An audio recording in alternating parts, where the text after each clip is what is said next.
জয়গুরু। পরম দয়াল শ্রী শ্রী ঠাকুরের দয়া আমাদের উপর অসীম, অক্ষত। তার দয়া আছে বলেই আমরা জীবনের পথে সহজে এগিয়ে চলতে পারছি। তার দয়ার কথা বলে শেষ করা যাবে না। কিন্তু আমরা যদি কখনো কোনো অন্যায় করে ফেলি, তখনও কি সমানভাবে তার দয়া আমাদের উপর বর্ষিত হয়? আমরা কি তার দয়া পেতে পারি? আজকের আলোচনার বিষয়টা ঠিক এই প্রসঙ্গকে কেন্দ্র করেই। আশা রাখি আপনারা আলোচনাটি শেষ অবধি শুনবেন, জানবেন এবং বুঝবেন। আসুন তাহলে আলোচনার কেন্দ্রে যাওয়া যাক।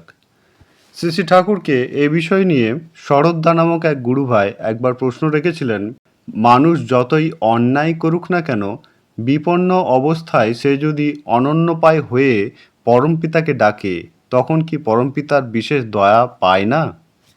শ্রী শ্রী ঠাকুর তখন তাকে জানিয়েছিলেন, পরমপিতার দয়া মানুষের তাকে ডাকা না ডাকার উপর নির্ভর করে না। সে দয়া নিত্য ও শত।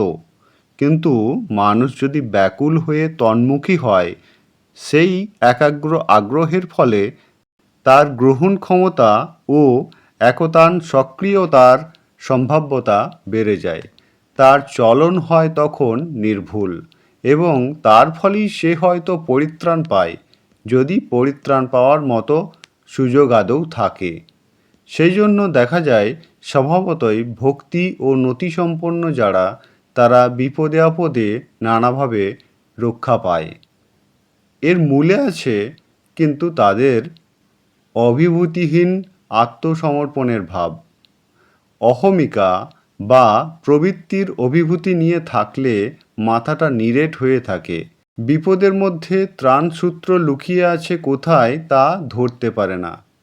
আবার হয়তো এতই বোধহীন থাকে যে বিপদকে প্রথমটা বিপদ বলে ধরতেই পারে না, তাই সাবধানও হয় না।